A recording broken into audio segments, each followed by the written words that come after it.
Comments पे comments आ रहे हैं सर कुछ समझा रहे chemical bonding double covalent bond. Class 9 की केमिस्ट्री आज आपको समझा रहा हूँ डबल कोवलेंट बॉन्ड। सही है, क्या होता है केमिकल बॉन्ड मैंने समझाया है। क्या डेफिनेशन है? अ फोर्स एक ऐसी ताकत विच होल्ड्स जो कि जोड़ के रखती है two atoms in a amorphous और क्रिस्टलाइन फॉर्म। ये क्या है? हाइड्रोजन और ऑक्सीजन को जिस फोर्स ने जोड़ के रखा है इसका नाम क्या है? Chemical bonding. क्या कहते हैं? Chemical bonding. Amina look at here, chemical bonding. Chemical bonds की टाइप्स कितनी है? कौन कौन सी? आयनिक बॉन्ड, कोवलेंट बॉन्ड और कोऑर्डिनेट कोवलेंट बॉन्ड। कल मैंने आपको सिंगल कोवलेंट बॉन्ड बताया कि कोवलेंट बॉन्ड की तीन टाइप्स थी, single covalent bond, double covalent bond, triple covalent bond. कल मैंने आपको सिंगल कोवलेंट बॉन्ड समझाया था HCl का। क्या हाइड्रोजन और क्लोरीन के दरमियान कौन सा बॉन्ड बनता है? सिंगल। कौन सा? सिंगल कोवलेंट बॉन्ड को सिंगल लाइन से जाहिर करते हैं। तो आज मैं आपको बताने जा रहा हूं डबल कोवलेंट बॉन्ड। क्या? Double covalent bond. अब जैसे मिसाल के तौर पर ऑक्सीजन है, ऑक्सीजन को हम O से जाहिर करते हैं और नीचे 2 लिखा हुआ है, यानी कि ऑक्सीजन के 2 एटम हैं, इनके दरमियान डबल कोवलेंट बॉन्ड बन रहा है। आपको पता है ऑक्सीजन का एटॉमिक नंबर क्या है? 8, एटॉमिक मास 16, इसी का डबल। अब आते हैं इसके इलेक्ट्रॉनिक कॉन्फ़िगरेशन करते हैं। तो क्या होगी? 1s 8 इलेक्ट्रॉन पूरे करने, 1s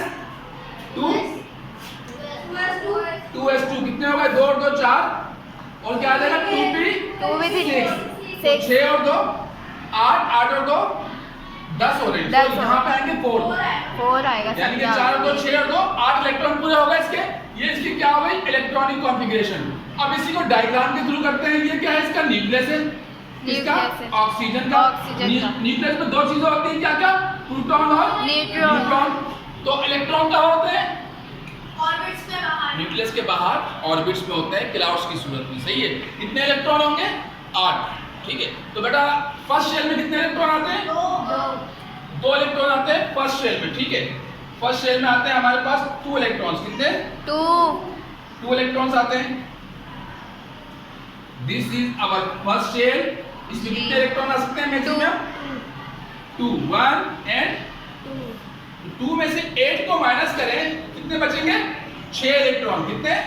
देखिए 1s2 लिखा है, यानी कि फर्स्ट शेल में कितने आ गए? 2 इलेक्ट्रॉन आ गए। ये फर्स्ट शेल है। अब इसका सेकंड शेल बनाते हैं। कौन सा? सेकंड शेल में कितने आ रहे हैं? 6 इलेक्ट्रॉन। 2 और 4 6। तो ये मैं इसका सेकंड शेल बना रहा हूं। इसमें कितने इलेक्ट्रॉन आएंगे? 6।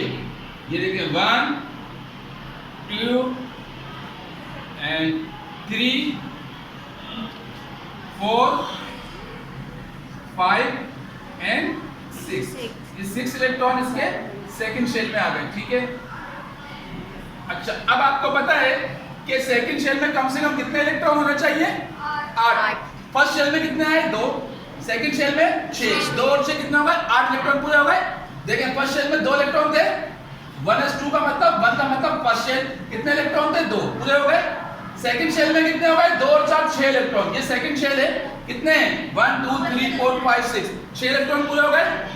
इधर देखिए हमें, इधर सेकंड शेल में 6, फर्स्ट शेल में 2, पूरा 8 इलेक्ट्रॉन हो गए। जी सर। हो गए ना? तो अब हम क्या करते हैं? इसके सेकंड शेल में कितने इलेक्ट्रॉन कम है? 2। सेकंड शेल में कम से कम कितने इलेक्ट्रॉन होने चाहिए? 8। 2 इलेक्ट्रॉन कम है, तो इसको 2 इलेक्ट्रॉन चाहिए।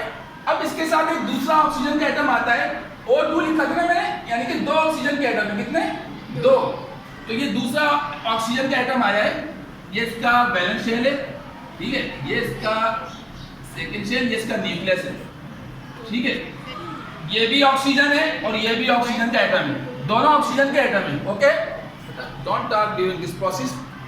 दोनों ऑक्सीजन के एटम है। तो अब आप बताएं हमें, ये भी ऑक्सीजन का एटम है। जैसे इसके फर्स्ट शेल में कितने? 2 इलेक्ट्रॉन आए, तो इसके फर्स्ट शेल में कितने आएंगे? 2 इलेक्ट्रॉन आएंगे, 1 और ये 2। और इसके सेकंड शेल में कितने आएंगे? कितने आएंगे? 6 इलेक्ट्रॉन आएंगे। कितने आएंगे? क्योंकि हमको 8 इलेक्ट्रॉन पूरे करने हैं। कितने इलेक्ट्रॉन है इसमें? 8। फर्स्ट शेल में 2 आ गए, 2 आ गए, 2 में से 8 गए, कितने बचे? 6। देखिए ना, फर्स्ट शेल में 2 इलेक्ट्रॉन आ गए, बाकी 2 और 4 6 इलेक्ट्रॉन किसमें आएंगे? सेकंड शेल में। ये इसका सेकंड शेल है। 6 इलेक्ट्रॉन आएंगे, तो आप 6 इलेक्ट्रॉन इसमें डिप्लॉय करें। 1 2 3 4 5 6। ठीक है। 6 इलेक्ट्रॉन पूरे हो गए, पूरा 8 हो गए। अच्छा, इस ऑक्सीजन को भी अपना सेकंड शेल यानी कि आखिरी शेल या इसको बैलेंस शेल भी कहते हैं। अभी कितने इलेक्ट्रॉन है? 6, 1 2 3 4 5। और बैलेंस शेल में इसके कम से कम कितने इलेक्ट्रॉन होने चाहिए? 8। 2 इलेक्ट्रॉन कम है यहाँ, और यहाँ भी देखें, यहाँ भी कितने इलेक्ट्रॉन है? 6, 1 2 3 4 5। इसके बाद भी कितने इलेक्ट्रॉन कम है? 2। तो होगा ये 2 इलेक्ट्रॉन निकल के यूं आएंगे, ऐसे आएंगे, ऐसे आएंगे, और इस तरह से इस ऑर्बिट में आ जाएंगे दूसरा ऑक्सीजन के पास। तो इसके बाद अभी 6, जब ये 2 इलेक्ट्रॉन ऐसे घूम के इसके पास आएंगे तो इसके बाद 8 इलेक्ट्रॉन हो जाएंगे। फिर कुछ देर बाद, थोड़ी देर के बाद यही 2 इलेक्ट्रॉन वापस ऐसे रिवॉल्व होकर इसके पास वापस आ जाएंगे, तो इसके पास भी 8 इलेक्ट्रॉन हो जाएंगे। तो दोनों के पास 8 इलेक्ट्रॉन पूरे हो जाएंगे। तो कितने इलेक्ट्रॉन की शेयरिंग हो रही है? 2 इलेक्ट्रॉन की। जब 2 इलेक्ट्रॉन की शेयरिंग हो तो कौन सा कोवेलेंट बॉन्ड बनता है? डबल कोवेलेंट बॉन्ड को हमेशा किस लाइन से ट्राई करते हैं? डबल लाइन से। सही है जी सर। इसकी डेफिनेशन क्या है डबल कोवेलेंट बॉन्ड की? Double covalent bond are formed by the sharing of 2 electron.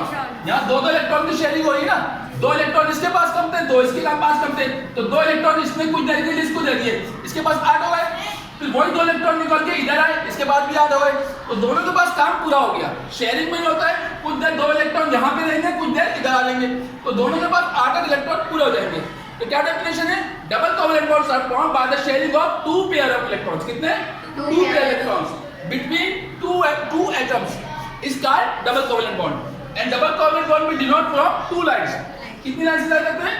2 line से। 2 से। तो ये हमारा डबल कोवेलेंट बॉन्ड कंप्लीट हो गया। तो इसको याद रखिएगा, प्रैक्टिस करिएगा।